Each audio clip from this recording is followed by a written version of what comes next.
Hello, my name is Matthew Lampros, and I am a sales coach and sales trainer.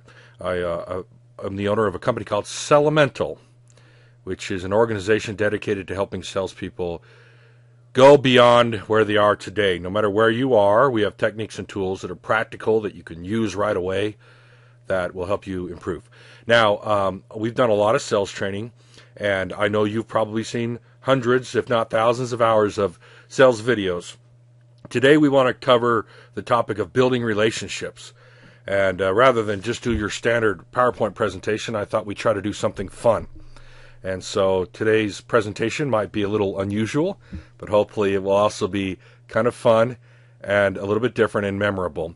The topic, the data points in this topic are all very serious and they're all well researched, though the presentation might be a little whimsical.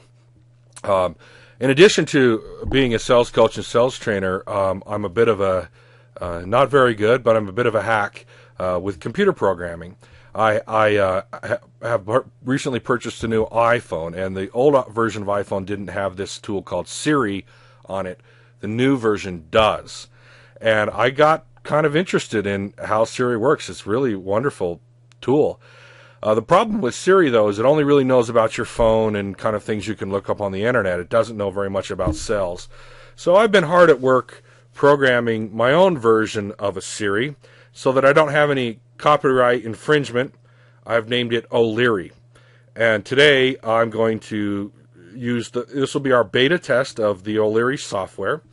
It is a combination of the Siri idea with a sales twist, and also kind of an artistic flair that I've tried to program in there, though we won't know till the end if that actually worked. So we're going to ask O'Leary about this topic and see what it has to teach us, and then I'll fill in the blanks.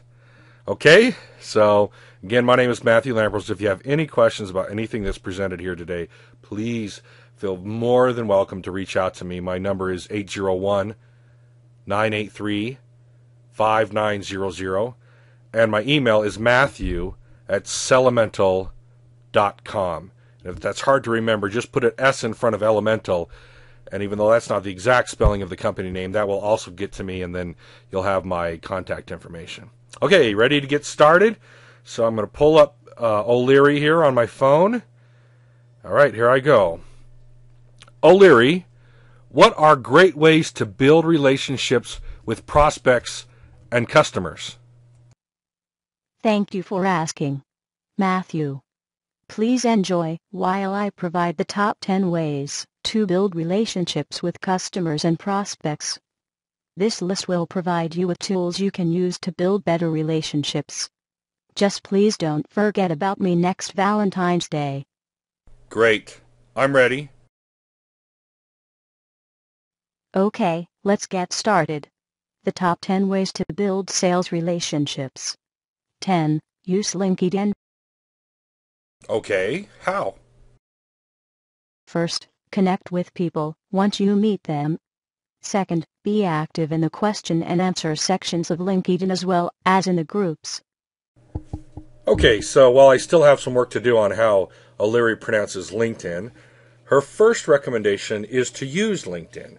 And she said that you should use it in two different distinct ways. First of all, make sure that when you meet somebody, connect with them. And obviously, if you don't have a LinkedIn profile, you should go in and get one as soon as possible. But when you want to connect with somebody, you'd say you just met somebody named Bob Smith.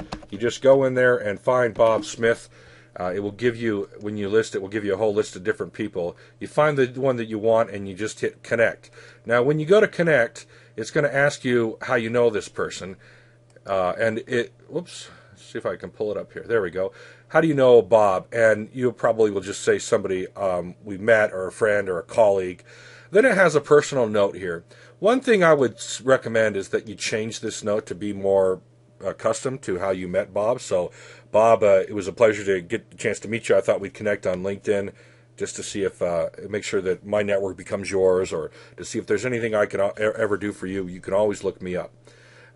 If you just send this typical one, this is the one everybody sends them, and it just doesn't look like you've put any effort behind it. So I would say that one thing you want to do is, if you don't say I don't know Bob or other or friend, it's going to ask you for that person's email. So if you don't happen to know their email, it's better to mean they're a colleague or we've done business together. And that way it will say, okay, look, if I go, we've done business together, it will say, with which company were you at when you did business with them? So that's the first thing. It's good to connect with people. This isn't like Facebook. You're not going to be sharing personal information. And you don't want to go haywire. You don't want to connect with people you heard about or that was on a phone call. But if you actually met them or you had a conversation with them, it's good to at least offer to connect. The second way she mentioned is to join groups. There are a lot of different groups out there, as you can imagine. There's just, I don't know if there's a million, but I imagine there's close to a million. And you can just do a search on the kinds of groups that your connections belong to, or you can do a search to the kinds of groups by keywords, so building owners or maintenance projects or capital projects or finance or doctor's offices, and it will tell you different groups that you can join. Now, a group is sort of like a chat board where people discuss things, and I wouldn't recommend that you're on there all the time, but 2 or 3 times a month, being in these groups helps you connect with people, helps you get to know other folks, and when people have exchanged ideas with you, they're much more likely to take an invite or to take a meeting or to introduce you to other people. And then the next thing that they talk about is with the questions and answers. And most often that's in groups. But what you'll find is that there will be somebody will in a group, for example, I'll just pull up here, social meeting marketing, and maybe it will make me join up. We'll see here. But they'll say, do you like this or this one? Here, sometimes they'll post marketing messages, what I wouldn't recommend. But here's one that says, "What's your favorite motivational quote?" Now, there's not a lot. There's kind of fluff, but be involved at least once a week in answering questions. So you can go in there and look for the kinds of questions that you have an expertise on, and give a really good answer for something that you have a domain expertise on, and it's going to help people get to know you better, trust you. They're going to like the fact that you've shared your expertise with them, answered a question. And that's a great way, as O'Leary says, for number 10, building sales relationships. Use LinkedIn. Add contacts, use groups, answer questions. Okay, let's get back to it and ask O'Leary to see if she can give us the rest. I think I get that. What's next? Continuing with the top 10 ways to build sales relationships. Number 9, get to know the interests of your prospects and customers.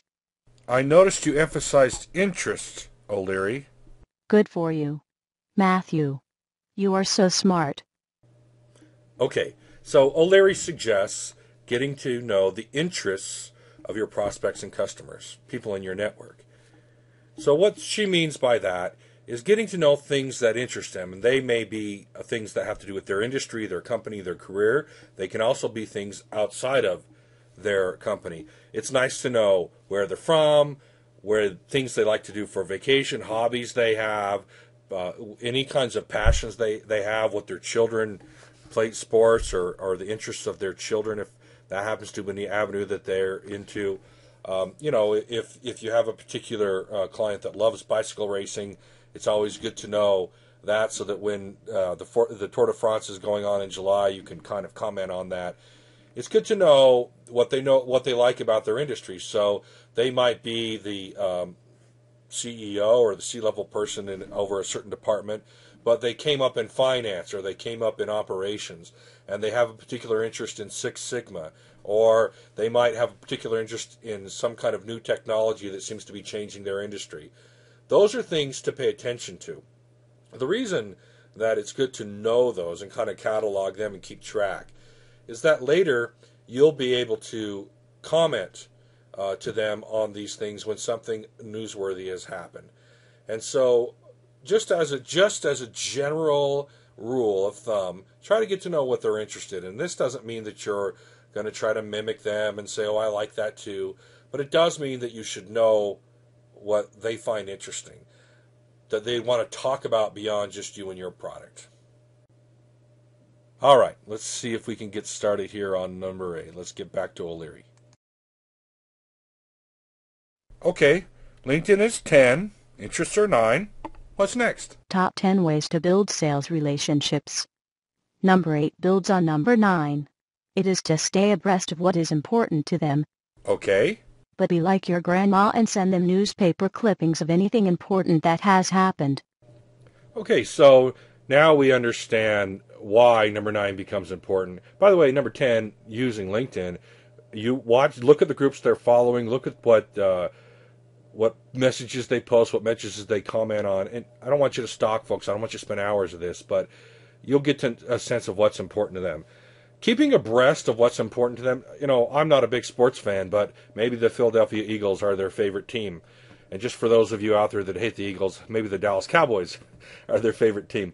Kind of pay attention to how they're doing that year. If they have a college that they went to or a college that they support, pay attention to that. If there's a golfer that they love, if there's a car make that they love, pay attention to the new models. Pay attention to what's coming out. It's not like you want to kind of go overboard and want to be superficial here, but you do want to know what's kind of happening in lots of areas of your life. One really good way to do this is just to make sure that when you go onto Google News or one of the other news services, you can tell it topics of interest, and it will filter news for you. So there's lots of things that you can read. If you have somebody who has a scientific background or is really interested in space, there's always the technology or the space section of the news you can pay attention to. Did you see that new shot that Hubble got? Did you see that Virgin Atlantic is going to charge $200,000 for a trip to space? You can be able to talk about those things. And then what she says, O'Leary that is that you should clip those things and send them to them like your grandma used to. Obviously, a lot of us use newspapers anymore, but it is nice, to forward an article. Hey, I saw that Google has these new glasses out.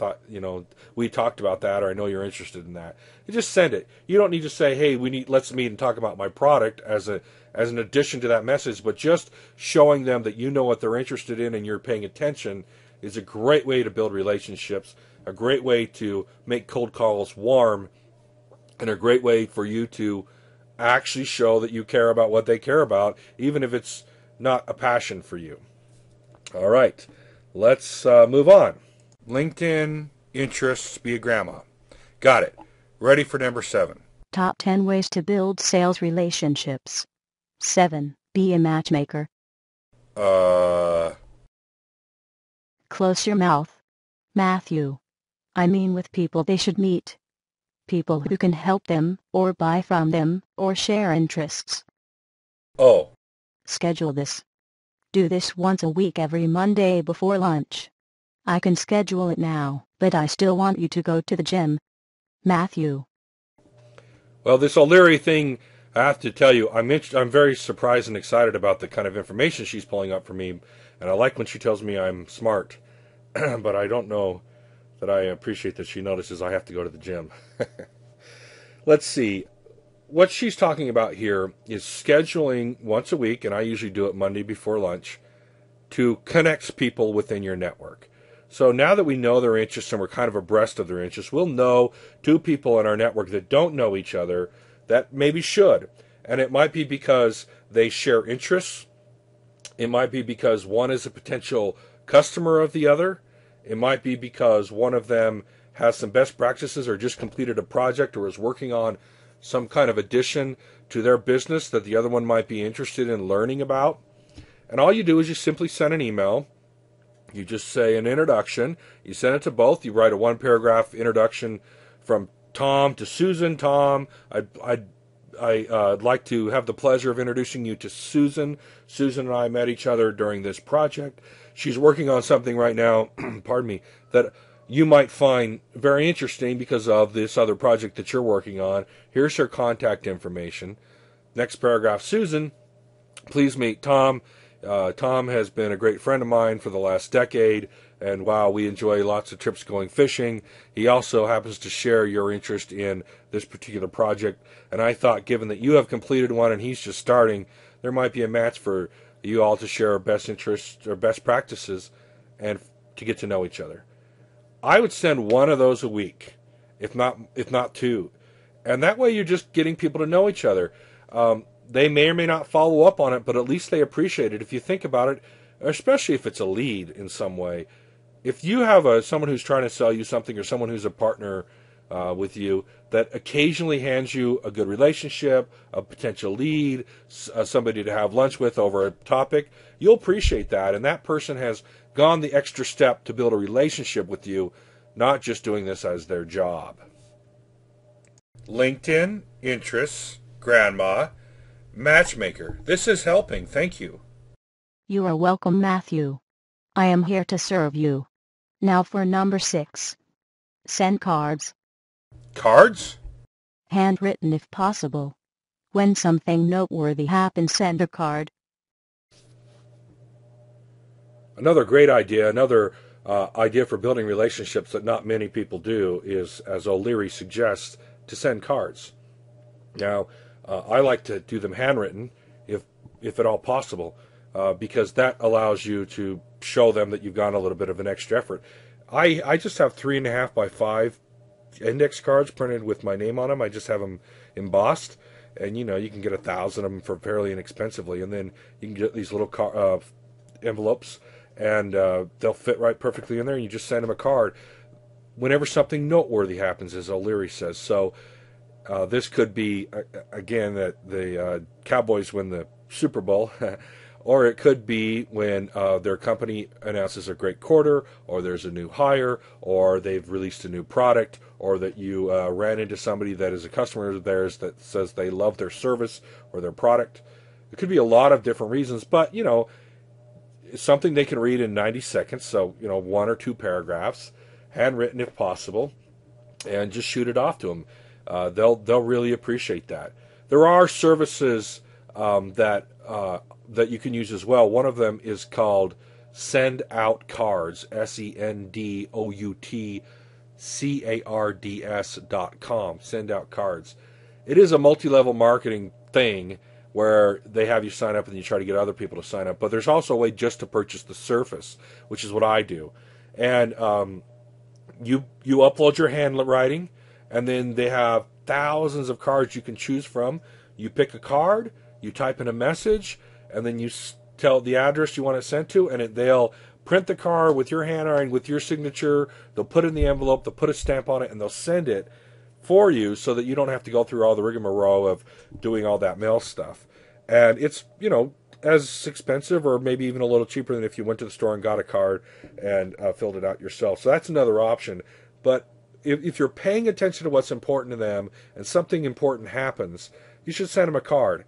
Again, this is not something that other people do, and it really helps you build a great relationship with them. A handwritten card can last years in terms of its effect on their opinion of you and the relationship that you have with them. Let me see if I can recite this. Use LinkedIn, get to know their interests, clip like a grandma, introduce, and send cards. Yes, Matthew. And send books. That is number 5, send books. This is a simple and important and easy one to do, especially if you use Amazon. They've got the one click where you just click it and tell it where to send it. If you got a Prime membership, which is $80 a year, there's no shipping costs. It's 2-day. Because you now know their interests, or because you know their industry, you can send them books that are important about what they're interested in. Some new business books, some new industry books, some new analysis that they may be interested in. Now, the interesting thing about books is that people will take it and they'll put it up in their shelf in their office.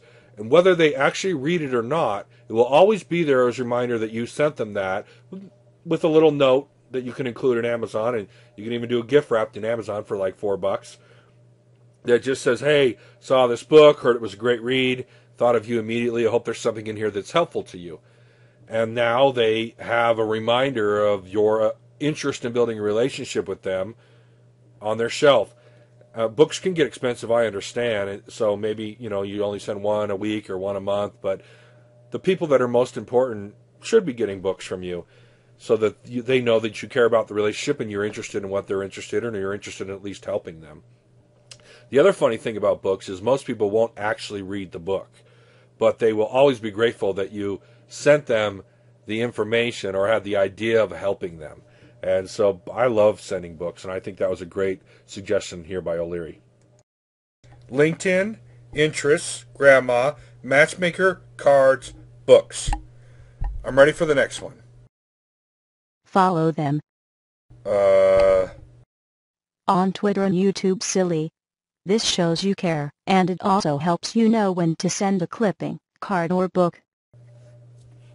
Another easy thing to do and a helpful way to stay abreast of what's going on with them. Subscribe to, if they or their company or both have a channel on YouTube, subscribe to it. That way it will show up, and when you're perusing YouTube, which I don't do very often, maybe once a month, it will show up so that you can pay attention to it. Also, Twitter, a lot of times when news or events come up, you can follow them on Twitter. You can look at who they follow so you can get a gauge of what they're interested in. And so you'll know about a news, so you can send them a card or a book or a newspaper clipping. And then, of course, other ways to follow people in the non-creepy way that O'Leary is suggesting is to do a news feed. So like I said, with Google, you can go in there and put in search terms on that person or a group of people, and it will send you alerts when there's some news about that person so that you can congratulate them or suggest a topic for them to read. So another great idea by O'Leary here. Follow people. Follow them on YouTube, on Twitter, and other ways in the internet so you can stay abreast, which was another one of ours, what's happening for them. LinkedIn, interests, grandma, matchmaker, cards, books, follow. Do I have that right? So far, yes. Number 3? Top 10 ways to build sales relationships. Number 3, do a really good job for them. So this one was easy to guess, and there's a reason it's in the top 3, is do a really good job for them. Make sure that anytime they interact with your company, you treat them with the white glove treatment, you treat them like they're a VIP, that they're special. That even if there's something that needs to be done that's not in your area of expertise, or that your area of responsibility, that you sort of shuttle that through, that you handhold that through so that it gets done. If they have any problems whatsoever, they should always be able to call you, and you can help with that, rearrange things. Also, if you have a good relationship with them, if a problem happens and it happens to be their fault or happens to be something you shouldn't be so upset about, you can calm them down a lot better than someone else. I should also point out that study after study after study shows that customers that have a problem that gets resolved are actually happier customers with you than customers that never had a problem at all. So the fact that you'll be part of resolving that problem will help you build that relationship. Do everything you can to really help your customer feel special and feel important and that you're trying to help them. The word I like to use is advocate. So I'm going to test this O'Leary software here in a second to see if it gets that. But really try to be their advocate. Okay, let's try this out and get our next tip. Be a professional. Right. Be their advocate. I like that, O'Leary. Great. What's next? Thank you, Matthew. Number 2 is much easier when you're good at number 9. Do you remember number 9? 10 was LinkedIn. 7 was matchmaker. Cards, books, grandma. 9 was interests. Know their interests. Right. Number 2 is to give creative gifts. So first of all, I should point out that I'm very pleased with O'Leary for getting the idea of the advocate. So this seems to be working. The next thing that O'Leary suggests is to give creative gifts. Not all the time should you be handing out gifts, but when a gift is appropriate or it's time of the year that you're giving gifts, try not to give necessarily a pen with your company logo on it or the normal basket of fruit. If they're important and special and there's somebody who you're really trying to build a relationship with, try to give them something creative or unique and base it on what you have come to know over the last year or 2 or 3 years about their interests. So you can get them, if they happen to be from the Seattle area, get them some morel mushrooms or some salmon. If they happen to be from Wisconsin, get them some cheese curds. Something that maybe they, let's say they're from Seattle, but they now live in Pittsburgh, right? Something that they can't get every day where they are now, something from their hometown. Get them something that's reminiscent of their favorite sports team or their favorite hobby. Get them a book that's relevant to things that interest them. They'll appreciate that more because it's more of a thoughtful gift. And so she's using the word creative. I think thoughtful is another way to say that. But nowadays, there's so many things you can get on the internet, and all these little shops that are in a city they're from, or a city where they went to college, or the city that they spent some time in. The Cake Boss in New Jersey, you could go on the internet and get that particular kind of cake and send it to them, and it will remind them not only of what a good relationship builder you are, but of their hometown, and so they'll have all these positive associated memories with that. So I think that's a great solution. I'm happy so far with what she's done. I'm interested to hear what number one is, so let's move on to that. O'Leary, can you do a drum roll? Not without cracking my screen. Okay, but can you tell me the number one way to build sales relationships? Certainly. Matthew, the number one way to build sales relationships is to be well read on hundreds of topics. That's a surprising one. Yes, but probably the most important, because first impressions only happen once. Okay, well, folks, I love this one. I think it's brilliant, and I'm really happy that she came up with one as the top one. What she's saying is you should be well read on hundreds of topics. The way I say it is that you should be able to talk for 5 minutes about just about anything. And that takes time. That takes effort on your part to read up on the news and read up on hobbies and read up on things that are going on. That's because when you first meet somebody and you start to discuss not just your business, but things that they care about, you shouldn't just stare at them blank-eyed. When they say they like to bake, you should be able to talk about, baking at sea level or baking at altitude, or you should talk about, do you like breads or do you like cookies, or you should know that there are different kinds of flours. There's bread flour and there's cake flour and there's regular flour.